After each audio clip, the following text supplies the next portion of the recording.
Hello दोस्तों, मैं हूं गिरिराज सिंह और मेरी यूट्यूब चैनल में आपका स्वागत है। दोस्तों, मैं एक LIC इंश्योरेंस एडवाइज़र हूं। अगर आप मेरे से कोई भी हेल्प चाहिए तो आप मेरे को कमेंट करके आप बता सकते हैं। मैं उसकी आपको पूरी हेल्प करने की कोशिश करूंगा। दोस्तों, थंबनेल देख के तो आप समझ ही गए होंगे कि मैं किस टॉपिक पे बात करने वाला हूं। दोस्तों, फिर भी मैं आपको बताना चाहूँगा कि जो हमारा टॉपिक है वो है पॉलिसी सरेंडर डॉक्यूमेंट्स के बारे में। दोस्तों, चलिए पॉलिसी सरेंडर डॉक्यूमेंट्स के बारे में डिटेल में हम थोड़ी देर में डिस्कस करेंगे। पहले कुछ पॉइंट्स हैं जो आपको पॉलिसी सरेंडर कराने से पहले आपको समझने चाहिए। उस पॉइंट्स के बारे में हम पहले समझते हैं। दोस्तों, मैं समझ सकता हूं कि अगर आप LIC की पॉलिसी सरेंडर करा रहे हैं या किसी भी इंश्योरेंस कंपनी की पॉलिसी सरेंडर करा रहे हैं तो उसके दो कारण हो सकते हैं। या तो पॉलिसी भरने के लिए आपके पास पैसे की प्रॉब्लम आ रही है, या आपने जो पॉलिसी की हुई है वो आपकी सिचुएशंस के हिसाब से नहीं है। फॉर एग्जांपल के थ्रू, जैसे मान के चलो आपने जो टर्म लिया है वो 25 साल का ले लिया है, लेकिन आपको जो मैच्योरिटी मिलेगी वो 25 साल बाद मिलेगी, और लेकिन आपको पैसे की ज़रूरत सिर्फ 15 साल बाद ही है। तो यहाँ पे आपकी सिचुएशन के हिसाब से ये पॉलिसी नहीं है, तो आपकी सिचुएशंस को ये कंट्रोल नहीं कर रही है। तो ये कारण हो सकता है पॉलिसी सरेंडर कराने का। दोस्तों, तो सबसे पहले मैं आपको बता देता हूं कि पॉलिसी सरेंडर कराने से पहले एक पॉइंट और, अगर आप पॉलिसी सरेंडर कराना चाहते हैं तो आप उसी ब्रांच में करा सकते हैं जहां से आपकी पॉलिसी स्टार्ट हुई है। दोस्तों, कुछ की पॉइंट्स होते हैं सरेंडर कराने से पहले जो आपको समझने चाहिए, मैं आपको डिटेल से उनके बारे में बताता हूँ। दोस्तों, अगर आप पॉलिसी सरेंडर कराते हैं तो उसमें आपका नुकसान भी हो सकता है। नुकसान किस तरह से हो सकता है मैं आपको बता देता हूँ।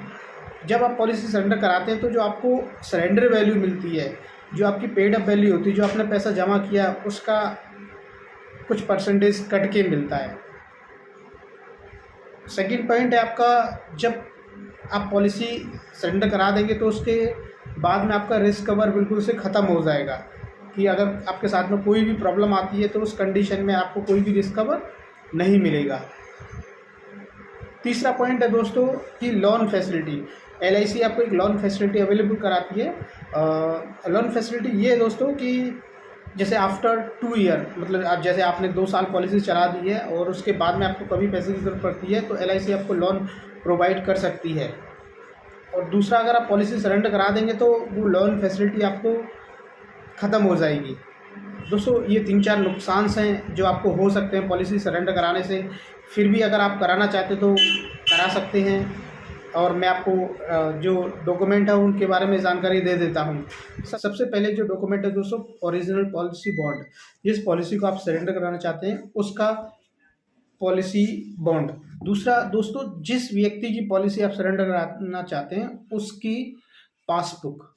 तीसरा नंबर है दोस्तों, एक फॉर्म होता है 5074 नंबर, जो कि LIC से 5074 फॉर्म नंबर है 5074, जो कि LIC द्वारा आपको प्रोवाइड किया जाता है फॉर स्पेशली सरेंडर पर्पस के लिए।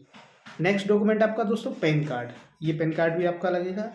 और इससे नेक्स्ट डॉक्यूमेंट आता है प्रूफ ऑफ आइडेंटिफिकेशन। आपको प्रूफ देना पड़ेगा कि आप जो सरेंडर करा रहे हैं पॉलिसी, आप वही व्यक्ति हैं।